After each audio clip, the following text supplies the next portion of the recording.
I'm Richard Korzak. My son developed this system 2 years ago. He wanted something to hold his dirt bike securely without drilling additional holes in his new toy hauler. This is a 3 dirt bike system here, which is the most popular. There's 9 components in a 3 dirt bike system. All right, we're going to assemble a 3 bike system right now. So what you do is you start with the extended chock. This is the one that will go to the middle. So we'll pull the pin, slide it onto the bar. Get it somewhere close to the middle. You can always move it once you have it on. There, you can hear it lock down really nice. Okay. Then go ahead and we'll slide one of the regular dirt bike chocks on now. Hold the pin, slide it on. Yeah, it's up to you. Like I say, I figure allowing yourself 3 bikes. You can always move it again. Then would come the leg. Now the leg, decal on it goes to the inside, like this. And the open side goes to the side of your toy hauler. So pull the pin, bring the bar up, slide the leg. Okay? Now what we like to do, and this is not absolutely set in gold or set in stone, is we like to put the tie down on the outside, out here like that. You could put it on this side of the leg if you want. There's nothing that says it has to be on this side. We just kind of seem to like it on that side. We started it with this, and that's what we keep. Again, the leg, maybe you want to move, well, let's leave it right there because now we have one of the J-hooks, okay? And the J-hook could go like on this side of the leg, or the J-hook could go on this side of the leg. Again, wherever your D-rings, and all the D-rings fall out different in these different toy haulers. So we'll leave this off for right now, and when we take the rack in onto the toy hauler, we can put that on. Okay? So now we've got half of the rack configured. So now we'll move to the other half. Since we already have the extended chock and one dirt bike chock on, we're going to put the other dirt bike chock on. Slide it up. Again, about halfway, you can see where it's going. About the same distance, you can hear the pin snap in. Okay?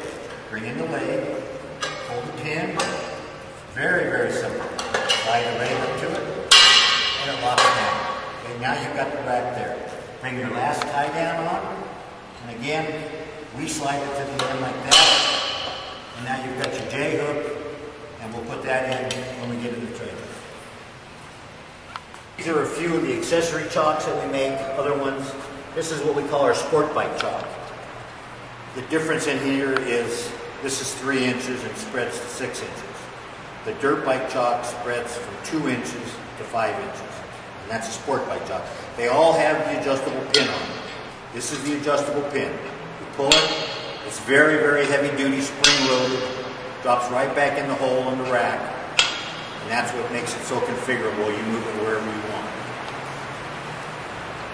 This is the Harley chock. Make one for Harley cruisers and Gull Wings. This is the bigger bikes. The bikes that weigh 1,000 pounds. Okay? This works so well because we go all the way to the floor with the chock. Where these do not go to the floor, the dirt bike and the sport bike chocks, they sit on the rack at halfway for the tire to fit into.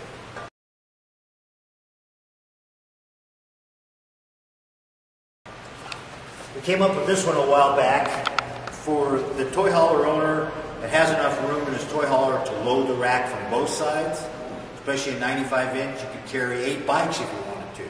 And this will load 2 bikes from each side. This would rack here, bike come in from both sides.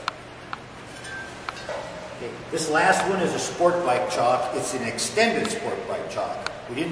This is fairly new to us, probably within the last 6 months, 7 months. We never had much call for an extended sport bike chock, but it works really well. Again, the 10-inch extension sets the middle bike back far enough for him.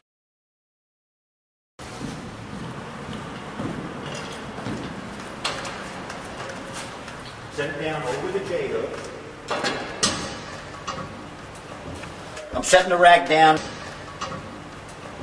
Now I have this one just a little bit tight, okay, because we were outside and we really couldn't see it. So what we'll do is we'll just move the leg out one hole. You can hear it snap back in. You do it on both sides. We'll move the tie down out one more hole.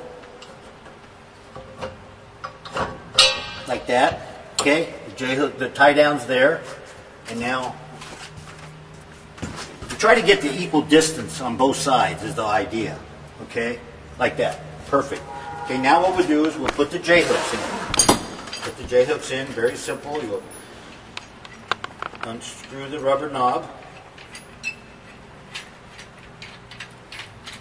Wow. Unscrew the rubber knob, hook it in here. Well, put it in through a hole like this, up through the bottom. Put it into the J-hook. I'm sorry, put it into the D-ring.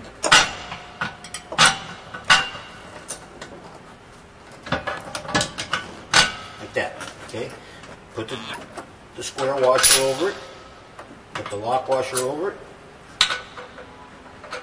Nice rubber knob. Just snug it up. You don't have to tighten it down because you have to do the other side yet.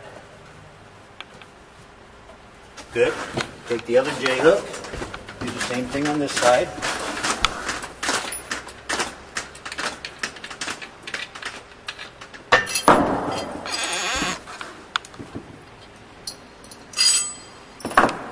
Put it through the hole that lines up with the hook.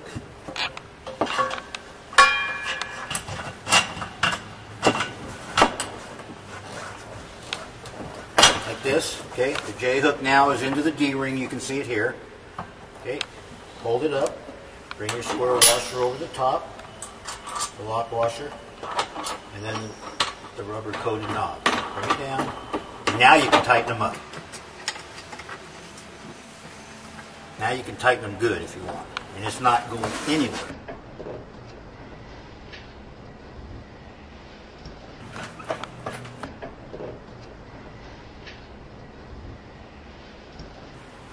Quick how strong this thing is. Okay, doesn't go anywhere. Bring the bike into the chop. Take your tie down. You had it set on the handlebars when you rolled it up.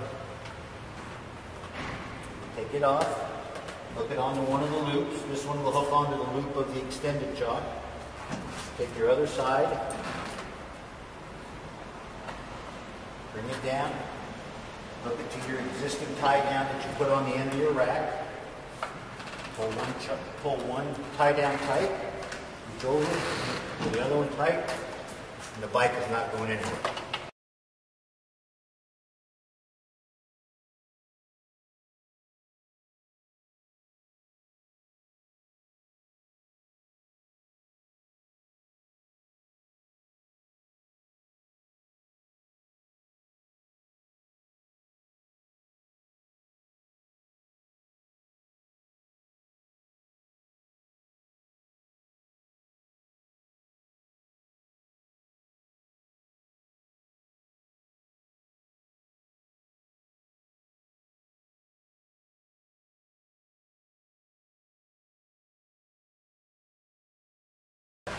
And that's all 3 bikes installed. Once you have the rack configured like that, literally 5 minutes, you would be the first one off the trailer and the first one back on the trailer on the way home with this thing.